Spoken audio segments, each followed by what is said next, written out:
Butty Boy is the reluctant fell runner. Season 2, Episode 5. The Fair at Smarting Bottom. Catlick. JB and Camo had been waiting for Yorkshire and Three Coats to arrive at the large oak tree on the green at Smarting Bottom. "Hang on," said Camo.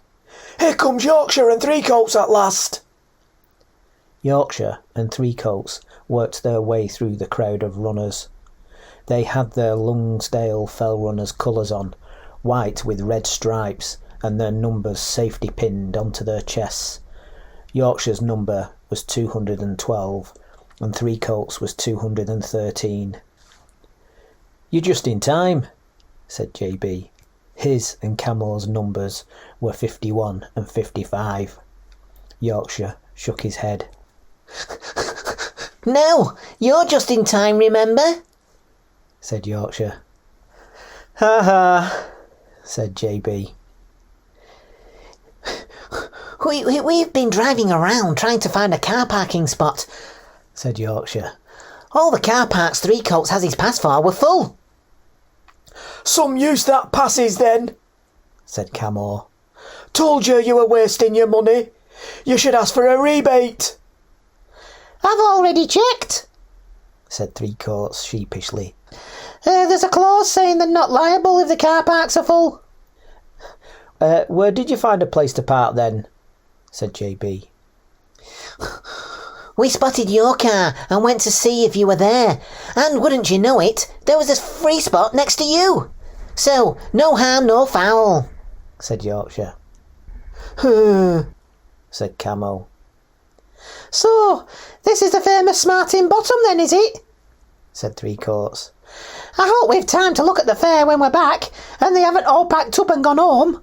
That was half the reason we came all this way." "Well, it's your own fault if you miss it all," said Camo. "Should have set off earlier like we did. We've had a grand morning while you've been stuck in traffic." Three Coats screwed up his mouth and fumed. "Well, it certainly is a beautiful place for it," said Yorkshire, trying to make the peace. "When you come in on that road and first see the village, it fair takes the breath away." "Hey, look," said JB, pointing. There was a movement of people near the front of all the racegoers. A group came in from the left wearing pink, and a group from the right wearing lime green. The crowd went quiet for a moment. All of them were perfect physiques for fell running, tall and wiry with not an ounce of fat on them. "It's the Pinkneys and the Pipes," whispered Camo. "They're all here. There's Paddy Pinkney, Percival Pinkney, and Pauline Pinkney." "Yes, and there's Rusty Pipe, Dwayne Pipe, Aled Pipe, and that's their married sister, Jacqueline Hyde. To think, they've had that grudge since that Scuffle Pickle Fell race of '82, and not spoken since." "All the way back to 1982? said Three Coats. All three of them looked at him aghast. 1882? said Camo, corrected him. "Oh, I didn't know," said Three Coats. "How can you not know that?" I think I knew it, but I forgot it again," said Three Coats. "I remembered the two fell running clubs don't get on." "No love lost there," said Camo. "The Pinkneys running for the bow-legged fell runners, and the Pipes running for low blood pressure harriers. Doesn't help that they're both in the same remote valley." "Oh, I remember," shouted Three Coats happily into the quiet. "They're cousins!" All heads turned to look at Three Coats, and by implication JB, Camo and Yorkshire too, as they were all wearing the same race colours. "OK then, everyone. A minute until we are about to start," said the announcer, unintentionally rescuing them. "Do you think anyone heard me?" said Three Coats. "Do you think anyone didn't?" said Camo. Oh, golly, said Three Coats. One of those in pink, Paddy Pinkney, started bouncing up and down, either to get his legs going or to intimidate his opponents, or both. He was springing very high.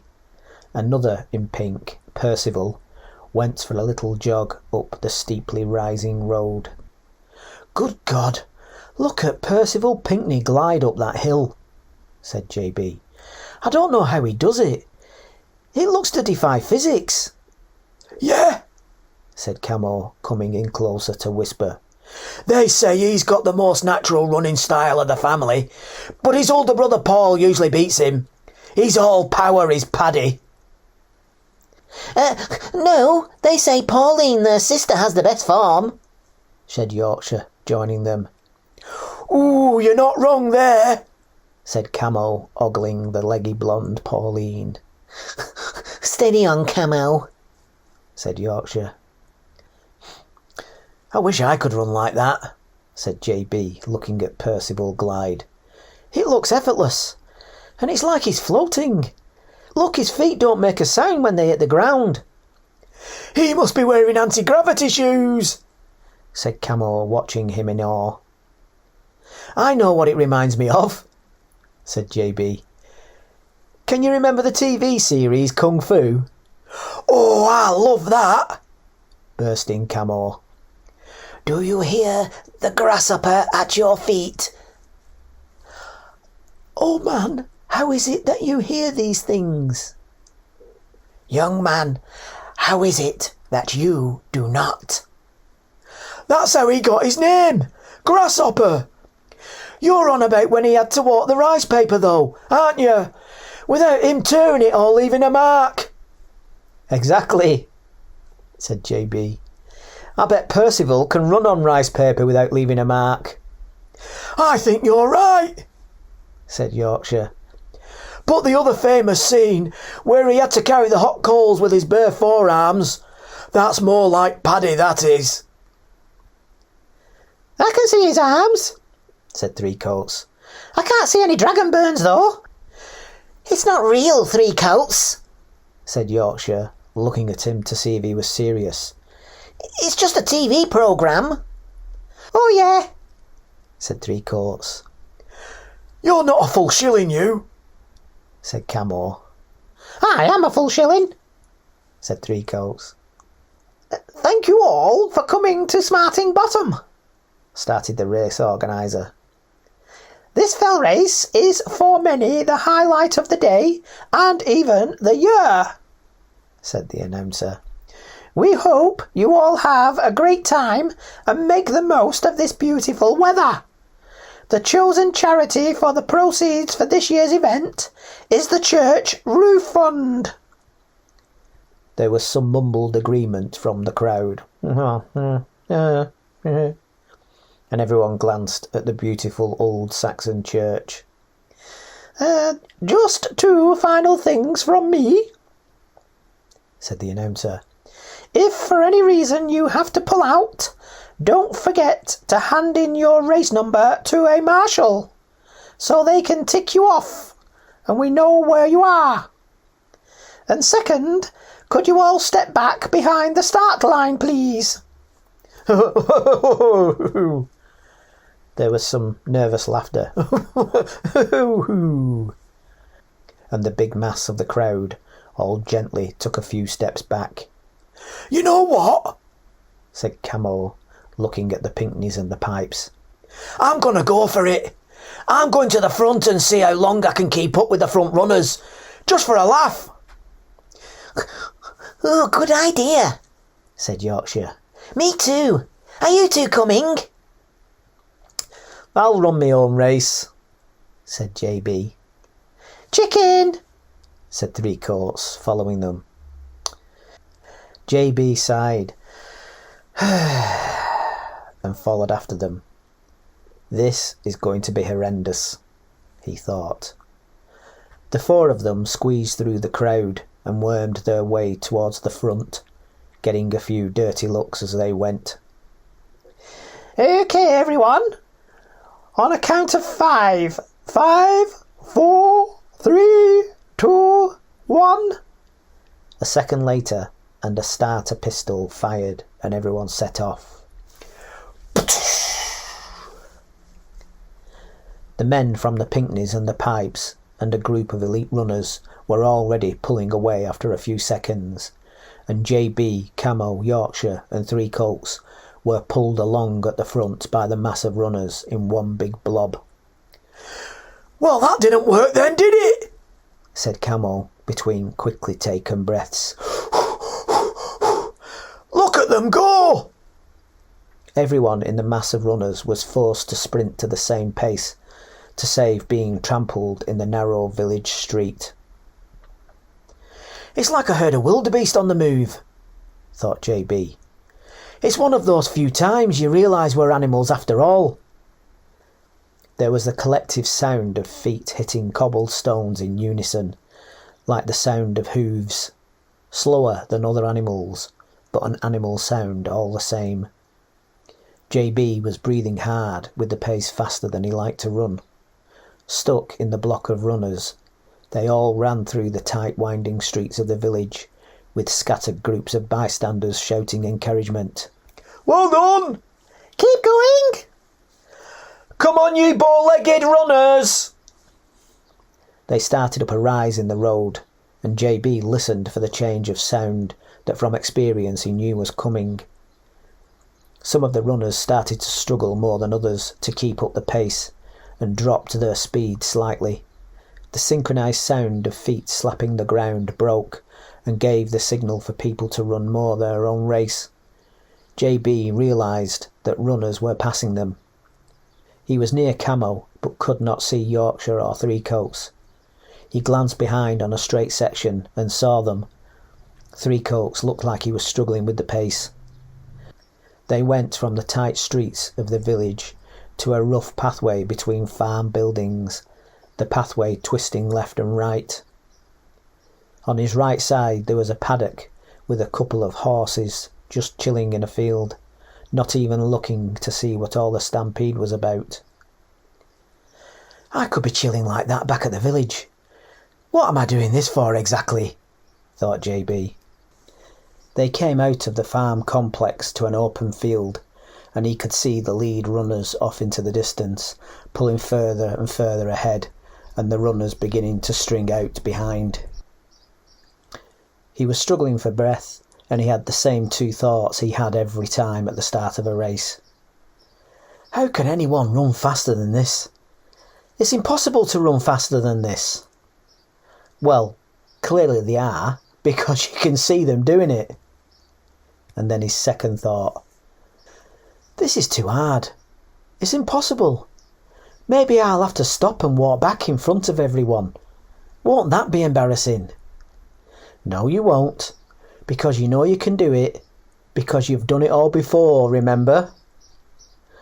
Oh yeah, I suppose I have, he thought. Ah well, better carry on then.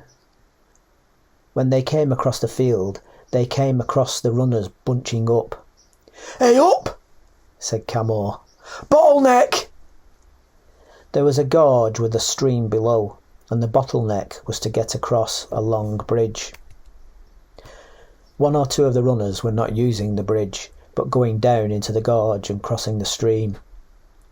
What shall we do? Said JB to Camo. Wait for the bridge or go to the stream?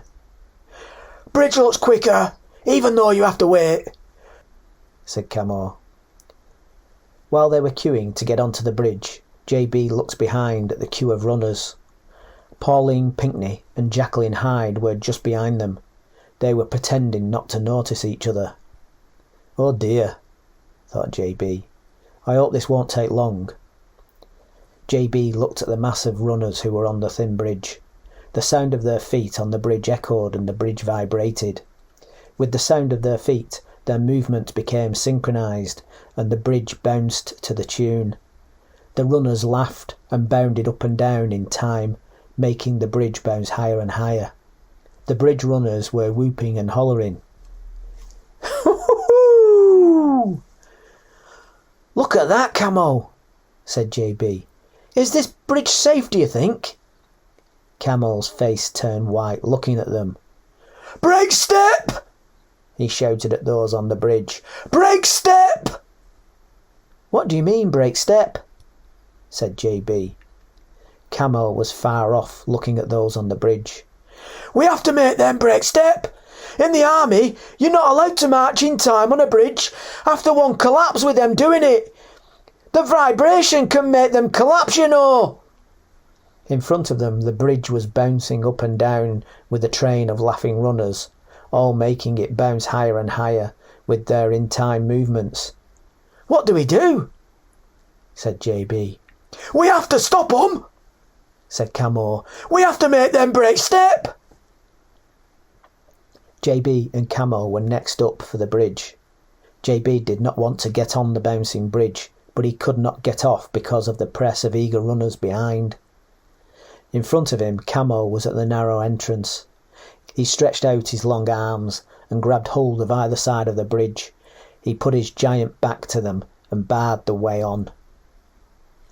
"What's he doing?" shouted Pauline. Get out of the way, you idiot! Shouted Jacqueline. You're holding us up! JB turned to them and put his hands up.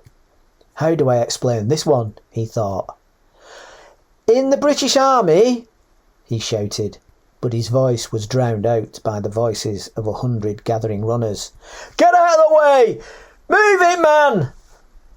Behind him was Camo's immovable back and giant frame and the bouncing bridge with the runners on. In front of him, the mass of runners pressed forward, all hollering at him. JB stood his ground. Sorry, but it's not safe, he said. Throw him in the water! You're cutting my race time, said Pauline Pinkney. Don't you know how important this is? Said Jacqueline Hyde. The two ladies glanced at each other, clearly annoyed to be in agreement. There were two race marshals in high visibility yellow bibs who had been at the entrance to the bridge. The runners were shouting at them to get JB and Camo out of the way, and they were gesticulating for them both to move. The hollering got louder and louder for him and Camo to move, and the crowd pushed forward until they were physically pushing JB back. Hang on, this is dangerous, thought JB. Are we doing the right thing here? This might not end well. Over the loud noise of the crowd, there was a piercing metallic crack, and an unnerving ripple went through the bridge.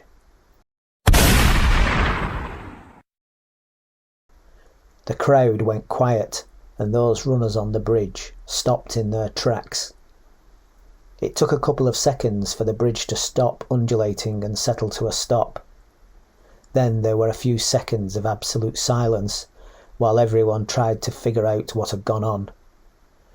When nothing happened, the runners waiting to get on the bridge took a breath and were just about to start complaining again, when there was another even louder crack, and the earth moved. The whole bridge had shifted a few inches. It was like a minor earth tremor, and if you have not experienced an earthquake, it is difficult to comprehend the sensation and the instant fear. It is different to being hit by something, because when you're hit by something, you have the core stability of the earth as a reference to base the impact on. But what do you do when the very earth moves and all reference is gone? It is one of the most unsettling experiences it is possible to have. It's the bridge! Someone shouted. Get off the bridge! But everybody was already moving. The runners at the front of the bridge had all turned and started to run back, trying to avoid trampling each other and getting trampled in their turn. JB and Camo shot off after them. In a few seconds they were at what they felt was a safe distance, and everyone turned to look back at the bridge. There were still a few runners getting off the bridge, and everyone held their breath until the last of them was off. Everyone was staring at the bridge, but nothing happened. I'm not going over that, said someone. No chance, said someone else in a deadly serious voice. There was some quiet, nervous laughter. Oh, that was a close one. "What do we do now?" said Pauline Pinkney. There were 2 marshals at the front, those who had been at the entrance to the bridge, and Camo turned to them. "I think you need a new bridge, mate," he said. "We'll leave you to it." He tapped JB on the arm. "Come on, we've a fell race to finish," he said. Camo set off to run across the stream, well out of way of the bridge. JB set off with him, and the race started up again. JB and Camo finished ahead of Three Coats and Yorkshire and waited for them. They came running in 10 minutes behind them. "That was tough going, that," said Yorkshire. I think we set off a bit too quick." Three Coats was a funny colour and did not speak. "You're going to have to be quick if you want to see the fair," said Camo. "They'll be packing up soon." "Oh yes, the fair," said Yorkshire. "Come on, Three Coats, let's hurry." You could get yourself some lovely candy floss, Three Coats, said JB, smiling at him. "Oh, don't mention food," said Three Coats. "I think I'll be sick." "Well, I'll say this for Smartin Bottom," said Camo. "They certainly know how to put on a show." "Right," said Yorkshire. Three Coats and I will head to our car for a bit of money to go round the fair. Are you 2 coming?" "I'll come back to the car with you. I'd better go and pay for that ice cream off Arkayla, though," said Camo, resigned to his fate. "I'll walk back with you to the car to let you in, Camo," said JB. "I'll not bother going round the fair again. I think I'll watch the junior fell race. How about meeting up at the cricket pavilion after for a pint? Whoever gets there first, grab everyone a table." "Sounds good to me," said Camo. A splendid idea, JB," said Yorkshire. They were all walking back to where they had parked their cars. "Is there a public toilets anywhere?" said Three Coats. "I wouldn't mind a cat lick." "A what?" said Camo. A cat lick," said Three Coats. You know, a quick wash. It's what my grandma used to say. I've got a flannel in the car and I could do with a quick cat lick. You know, splash of water on the face and then a quick wipe down to freshen up." "You mean your ablutions?" said Camo. "Wash under your arms and around your bits and pieces?" Yeah, that's right," said Three Coats. "A cat lick." "A cat lick," laughed Camo.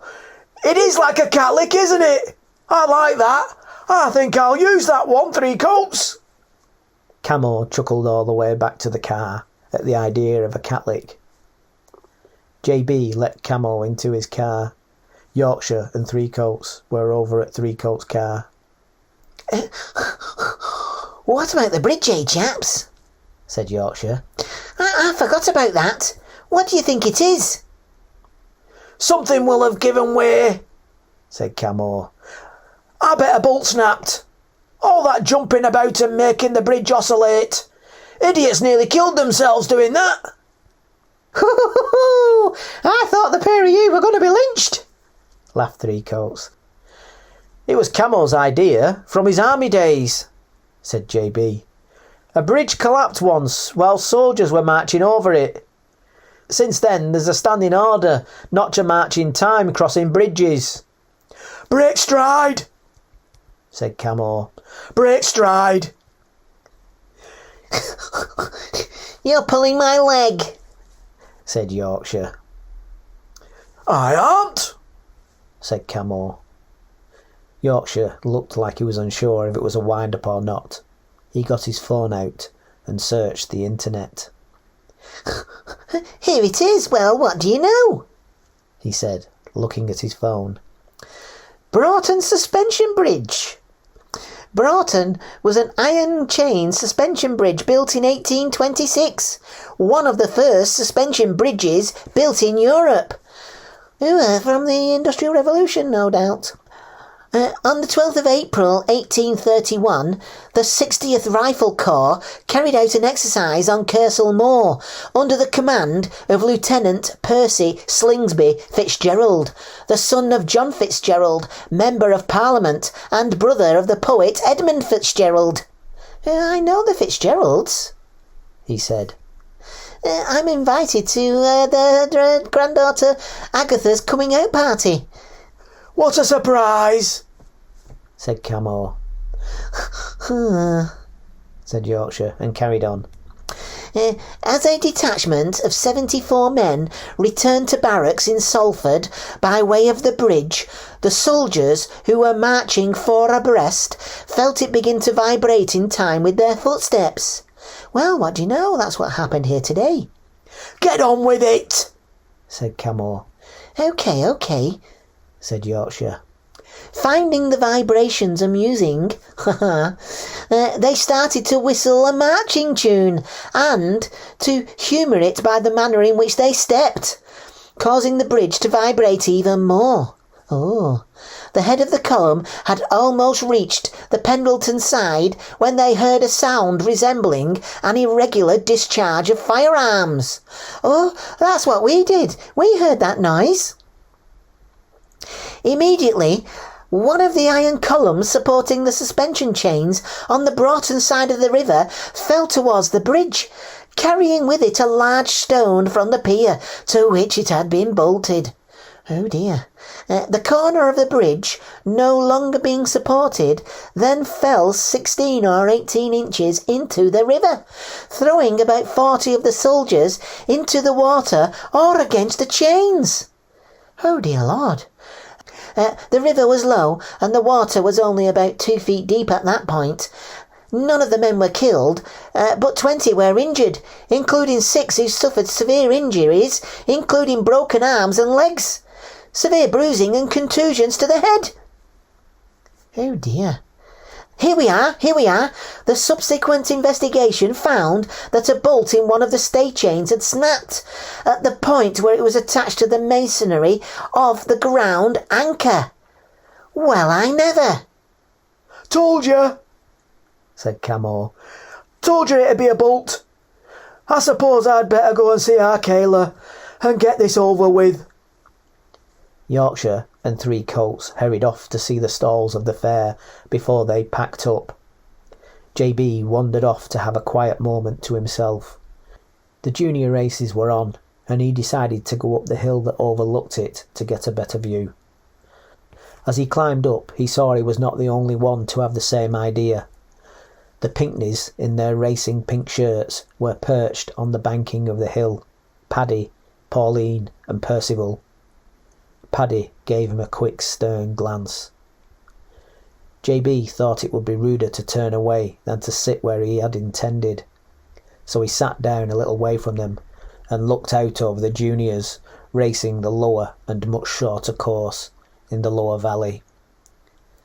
Out of the corner of his eye, he saw Pauline lean forward and whisper in Paddy's ear, and then turn to Percival and do the same. Paddy adjusted his feet and turned to JB. "Bridge," he said, in a taciturn way. "Well done." Paddy gave a little nod. JB was caught by surprise, not just that he had said it, but by the way that he had said it. It was like he was mulling over the weight of every single word, like it was important to get your point across in as fewer words as possible. JB's thoughts raced over the explanation of Camo and the army and the history of it, and then he settled on what he was going to say. "Thanks," he said. Paddy nodded and turned back to watch the juniors. "Crikey," thought JB. "I've had people gush and enthuse and pontificate, but that was proper praise indeed. I'm pleased I got my answer down to just the one word. Can't get better than that," he thought, proud of himself. "Oh, hang on. I could have just nodded. That's 0 words, damn it. Won't get that opportunity back." They watched the race, and the first 2 place runners came in, wearing pink racing tops. "Good on them," said Percival, clenching his fist. Paddy and Pauline gave him a stern look, as if he had used too many words and given away too much emotion. They watched the next few runners, and then set off down the hill to what were probably their winning relations. They were going to walk past JB, and he wondered if he should say something. The future of fell racing looks in good hands," he said. "Aye," said Paddy. First Pauline and then Percival nodded at him as they passed. JB left it a few minutes and then made his way back down to the cricket pavilion. After a short wait, he was lucky to get a table. Camo was the first to come walking up. He had a piece of paper in his hand and was looking at it suspiciously. "What's that?" said JB. "I think it's Arkayla's phone number," he said. "You think it's her phone number?" said JB. Yeah. I don't know how it got into my hand, or why she gave it to me, but I don't look," he said. "You look proper scared," said JB, laughing. "I've not felt like this since patrolling the streets of Northern Ireland in the 80s with the British Army," he said. "It's like I'm being hunted. Crikey, if the missus finds out, I'm a dead man." "What are you worried for?" laughed JB. "You've not done anything." "Like that makes a difference," he said, looking down at the piece of paper in his hand. "Do you want me to take it from you and bin it for you?" said JB. "Would you?" he said, holding it out. JB took the folded paper and went and put it in the bin. "Feel better now?" he said, smiling at Camo. "A little bit," he said. "Why not just tell her you're not interested?" said JB. "It's weird," said Camo. "I spent that long chasing girls when I was younger. I never figured out how to react if they started chasing me. And have you seen how nasty they can be if you turn them down?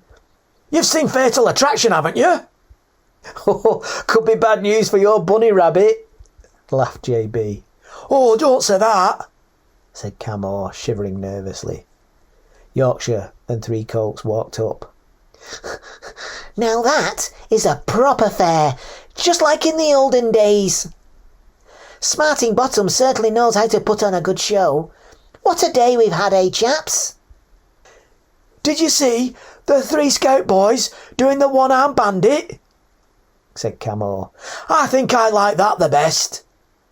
No, I don't think we did," said Yorkshire, looking at Three Coats. "I didn't see any one-arm bandit," said Three Coats. They looked a little deflated. "Never mind, maybe next year," said JB. "What's everyone drinking? And then I've got a surprise for you." "Ooh, I love surprises," said Yorkshire. "What is it?" "Is it a present?" said Three Coats. "I love presents, me." "It's a quiz," said JB. "Oh, I love quizzes," said Yorkshire, rubbing his hands together. "Hoo-hoo! I was my school champion, I'll have you know." "Oh, do we have to?" said Camo. "I've never liked quizzes. They make my head hurt. Too much like school. I don't mind pop questions, I'm good at them. But all that geography and history, and as for maths, you can forget it." "You'll love this quiz, Camo," said JB. "I've downloaded pictures of fell runners in their club colours, and you have to guess the name of the club." "Oh, now you're talking," said Camo, his mood changing instantly. "That's my kind of quiz. I'll smash that." He pulled up a chair at the table. Not so fast, my dear Camo," said Yorkshire, grabbing a chair. "This is my specialist subject, don't you know?" What about me?" said Three Coats. "I could win it." Camo and Yorkshire gave him a withering look. "No chance," said Camo. "I could," he protested. I don't think so, Three Coats, said Yorkshire. Now, if it was computers or the internet, then you'd be the clear favourite. Here, give me that paper, said Camo, grabbing a pen and the sheet of paper. As if you're going to win, Yorkshire. I know my racing colours, me. We'll soon see about that, Camo, my friend, said Yorkshire. How about a wager? A pint of cider to the victor, with the loser's money. You're on, said Camo. I've not had a pint of cider in ages. It's going to taste all the sweeter, knowing the coins come out of your tight pocket.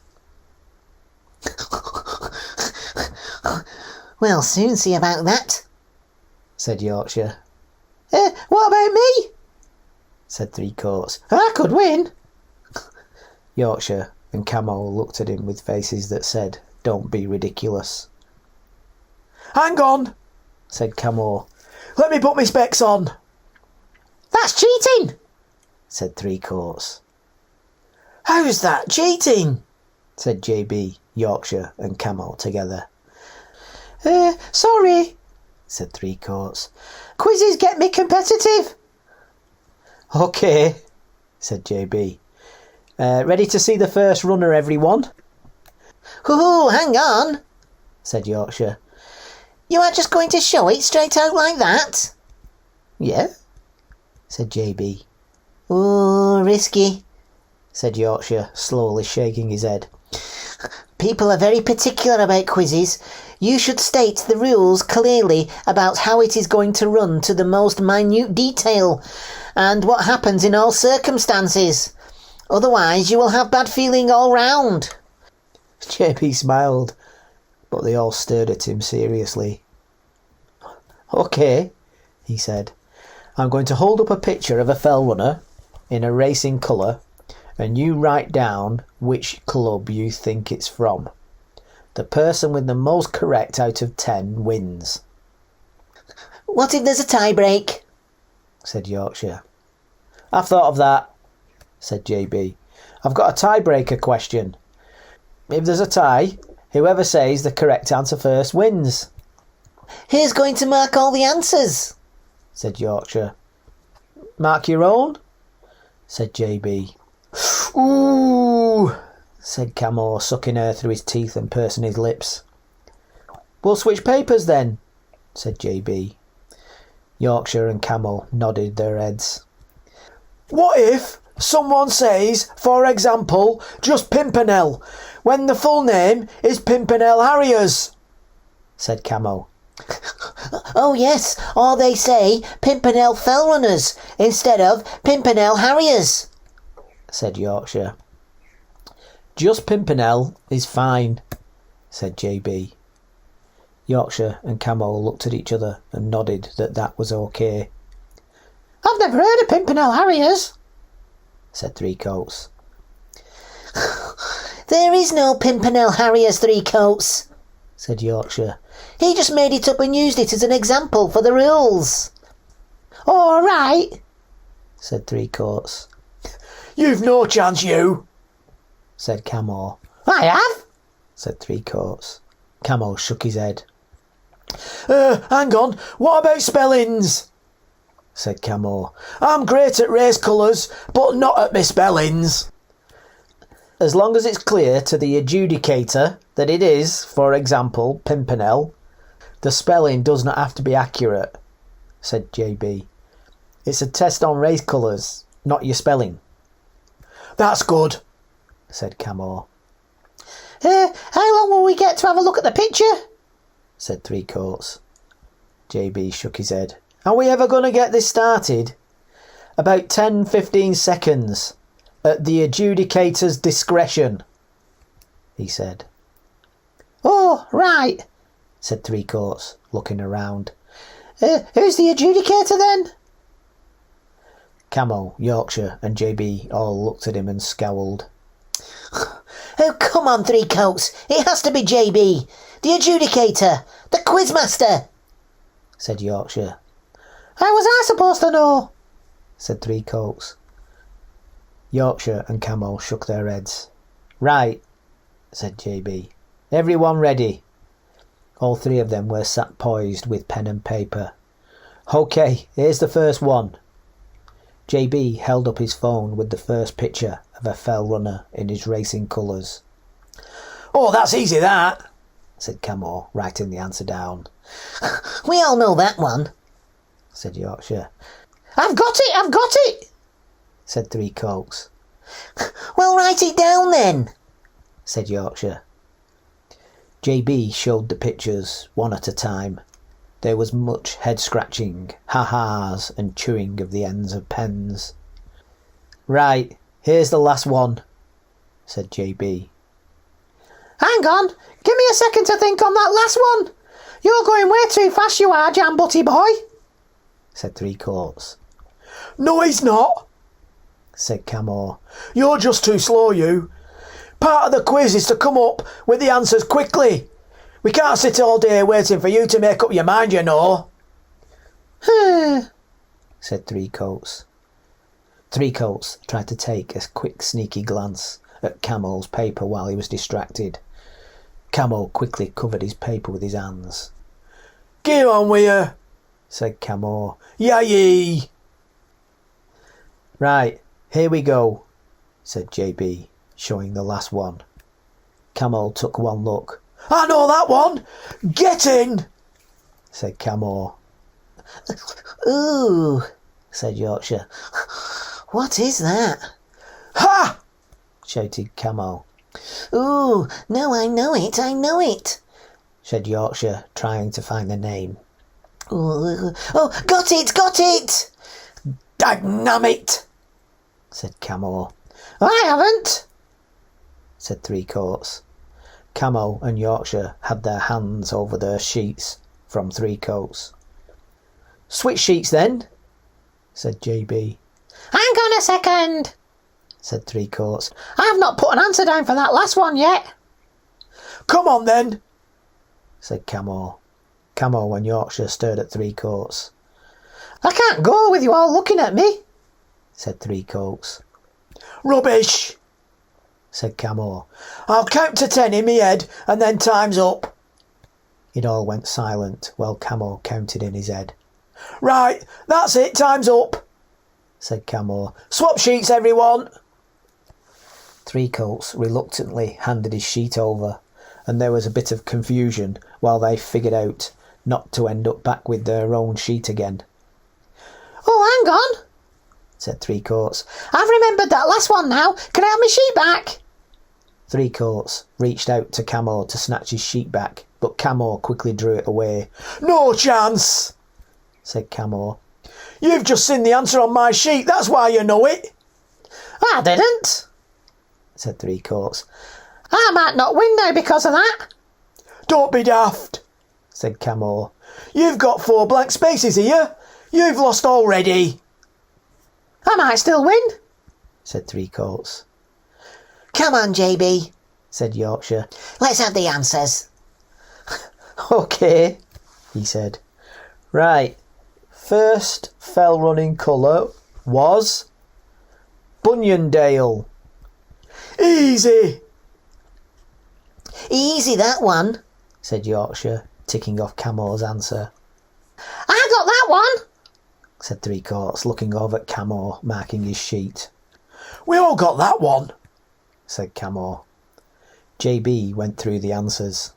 Scuffle-pickle harriers, bow-legged fell runners, low blood pressure harriers, dark side of the moon fell runners, have mercy athletics, clag climbers running club. Right, down to the last 2, said JB. Camo and Yorkshire shifted in their seats and looked at each other out of the corner of their eyes. Right. Dog-tired runners, said JB. Get in, said Camo. I know I put that one down. So did I, said Yorkshire. It says tired dogs here, said Three Coats. not dog-tired. Said Yorkshire aghast. I didn't put that, did I? Three Coats held out Yorkshire's sheet. That's wrong! That's wrong! That's wrong, that is, said Camo. Dog-tired runners is totally different to tired dog runners. One is human beings who are tired like dogs can be tired, and the other is a club of actual dogs running until they're tired. What do you say, JB? said Three Coats, looking at him and smiling, putting the burden onto him. Well, I think it's not a correct answer, so no, sorry. No point, Yorkshire. I totally agree, JB, said Yorkshire. I am in full acceptance. I'll put up no fight on that one. A skill by error on my part, I'm afraid. Get in, said Camo. I'm bound to win now. I know I got that last one right. We'll see, said Yorkshire. The counting is not over quite yet. OK, said JB. And the last one is... Rosy cheeks. Yes, said Camo, jumping up and whooping. Woo-hoo-hoo! Hang on, Camo, said JB. You didn't let me finish. The last answer is rosy cheeks and pale legs harriers. Camo's face dropped. What are you on about? He said. Their name is Rosy Cheeks Harriers. They don't have pale legs as well. I'm sorry, but they do, Camo, said JB. Rosy Cheeks Harriers and Pale Legs Fell Runners merged last month to become Rosy Cheeks and Pale Legs Harriers. That's why I chose it as the last hardest question. I didn't hear that, said Camo. JB brought it up on his phone and showed it to Camo. So, are we all tied at 9 each then? Said JB. We are, I suppose, said Camo. Yes, indeed, said Yorkshire. We live to fight another day. Sorry, Three Coats, you have to sit this one out. Right then, said JB. Tiebreaker between Camo and Yorkshire. OK. First to shout out the correct answer wins. OK? OK. OK. JB pulled up the picture and all three of them leaned in, ready to blurt out the answer. But none came. I've never seen that before, said Three Coats. Ooh, I have, said Yorkshire. Where have I seen those racing colours before? Probably a far-flung club. JB saw Yorkshire smile and knew he knew it, but he didn't say it. Camo gritted his teeth and knocked his fist on his head. Come on, Brain, shouted Camo. Rain, something to do with rain, rainy days, rainy... I got it! Flash flood! It's flash flood runners, isn't it? All the way out on the Wirral. Yes, it is, Camo, said JB. So I can celebrate properly this time, adjudicator? He said. Yes, you can, Camo, said JB. Woohoo! said Camo, jumping up and running off with his shirt over his head, like a footballer celebrating a goal, getting looks from all the people in the pavilion. That's taking it too serious, that is, said Three Coats grumpily. How many did you get right in the end, Three Coats? asked Yorkshire. Three Coats looked at the sheet Camo had marked. I got 5. Jam Butty Boy never gave me enough time, he said. I'm going to the loo. Three Coats got up and set off for the bathroom. You knew that answer, said JB to Yorkshire. How come you let Camo win? Yes, you're right, JB. I thought he was unlucky with rosy cheeks. He could have had a half point for it, and won 9.5 to 9, said Yorkshire. True, said JB. Besides, said Yorkshire. look how happy he is. Yeah, said JB. Who couldn't be happy on a day like today? Camo came back to the table. Come on then, Yorkshire. Where's my cider then? I'm going to look forward to that sweet taste of victory, he said to Yorkshire. Yorkshire handed Camo a £20 note. Get one for everyone, Camo, he said. If you don't mind us joining you, that is. Of course not, said Camo. But mine will taste the sweetest. They were all sat drinking their ciders, Camo with a big grin on his face. One of the marshals JB recognised from the bridge came past in his civilian outfit. Excuse me, Marshal, said JB. Is there any news on the bridge? Oh, hello, said the Marshal, recognising him. He turned and nodded at Camo. We've got the civil engineers still looking at it now. Apparently, one of the bolts gave way when the runners were making it bounce and resonate.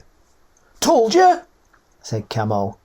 It wasn't in any danger of collapsing and can easily be repaired, but they recommend limiting the numbers crossing it at any one time, he said. So next year, everyone's going to be marshalled away from the bridge and across the stream. Good job you stopped any more going on it. He gave them a nod and wandered off. Camo sat back in his seat and put his hands proudly behind his head. Well, that does make it a perfect day, he said. Oh, it's like that moment in The Railway Children when Jenny Agatha stopped the train, said Yorkshire. Ooh, Jenny Agatha, said Camo. I fancied her as a lad. Yes, we were all in love with Jenny Agatha. Well, we should all get gold watches each then, for saving the village from disaster, said Three Coats. You never saved the village, said Camo. You weren't stopping people getting on the bridge. Club colours, said Three Coats. When you're wearing the club colours, we're a team, aren't we? All for one and one for all, just like the Four Musketeers. Club colours, said Three Coats. OK, D'Artagnan, said Camo. Anyway, said JB, would you look at that? They were sat in the raised wooden cricket pavilion. The weather was perfect. In front, a quiet game of cricket was going on, all the players in their whites. The backdrop was undulating fells, all lush and green.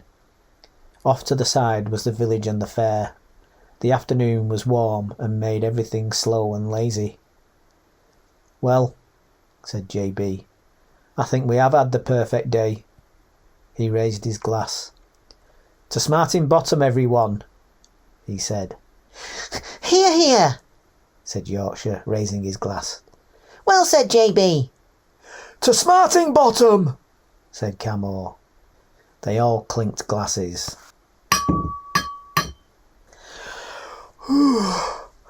I could just fall asleep, said Camo, yawning.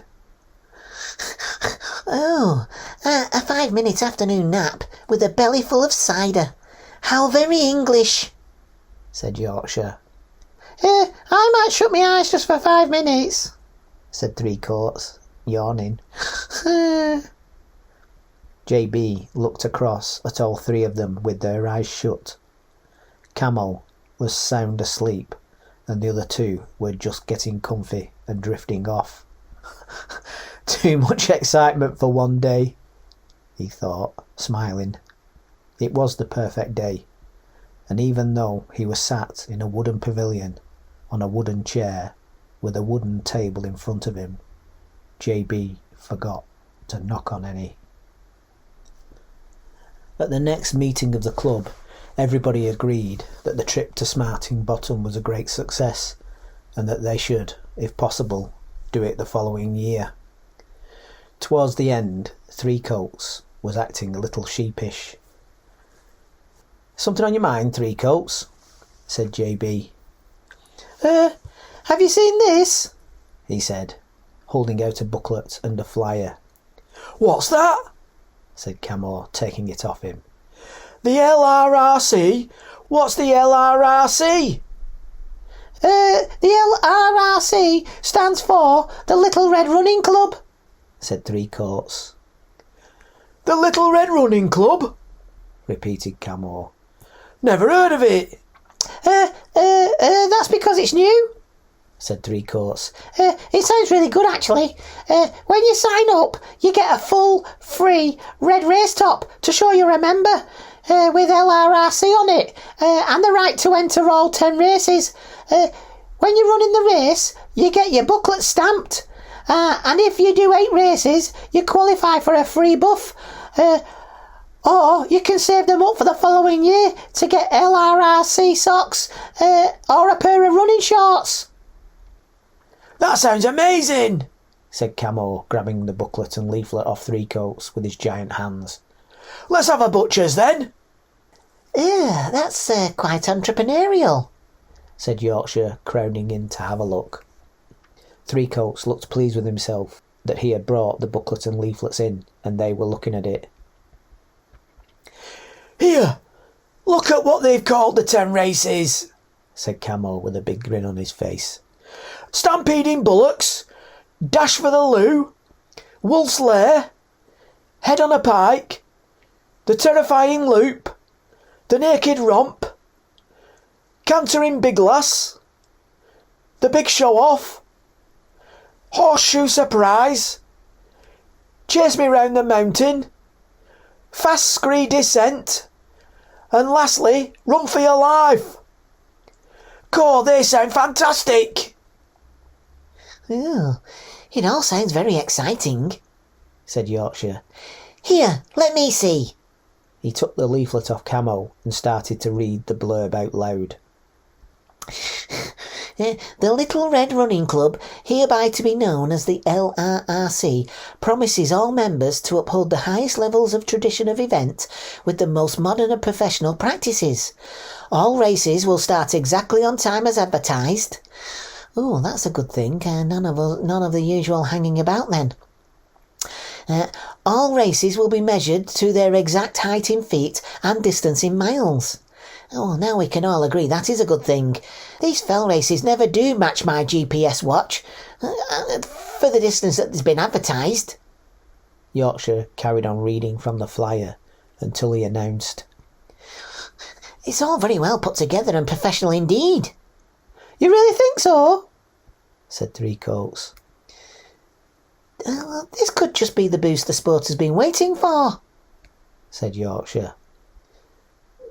I thought you liked tradition, said JB, puzzled. I thought you were against new things coming in, big organisations, and it becoming all professional.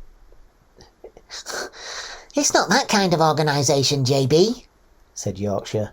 Look, it's not a big grasping company, it's an association. Yorkshire pointed at the leaflet. I don't know, said JB, pondering. I'm surprised at you, JB, said Yorkshire. You laugh at me for being a worrywart stick in the mud when it's you who doesn't like change. Ha ha, you're a worrywart, Jam Butty Boy, said Three Coats, pointing at him. Camo flipped the sheet around. How much? he said. Started Three Coats, a bit sheepishly. It's £40 for the first year to get your free shirt, but then it'll be £20 each year after that. Unless you want a shirt again and it'll be 40 again. £40 for 10 races? said Camo. That's cheap. No, it's £10 a race, but you get the first race free with your membership, said Three Coats. Ooh, that's a bit steep, said Yorkshire. JB looked at Camo, thinking the prices would put him off. I think that's all right, said Camo. You get a free shirt, and you get your booklet to stamp, and your membership, and you get to save up for socks and shorts and that. A tenner's not so bad, Price of a couple of pints these days. Three Coats was looking pleased. I brought along a few flyers just in case you were interested, he said. You do it all online. It's dead easy. Oh, brilliant, said Camo. Hand us over a couple. I'll hand them out to the people that I know. Yes, I'll have a look, said Yorkshire. Well done for bringing your tin, Three Coats. Three Coats was proud and smiling and looking at JB. How did you find out about the LRRC Three Coats? Said JB. Someone I bumped into mentioned it and gave me some forms. I can't remember now, he said. Oh, said JB. JB took one of the leaflets and looked it over. It did look well put together and was very tempting. What do you think?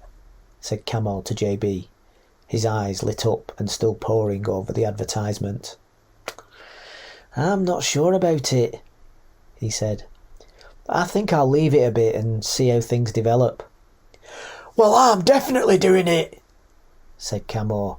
I've been saying these fell races need to get their act together and be more organised for ages. This could be just what they need to shake them up a bit. Oh, I don't know, said JB. I've got a bit of a bad feeling about this, actually. Look at you, JB. Nothing wrong with a bit of friendly competition, you know, said Yorkshire. They packed up and went to their cars.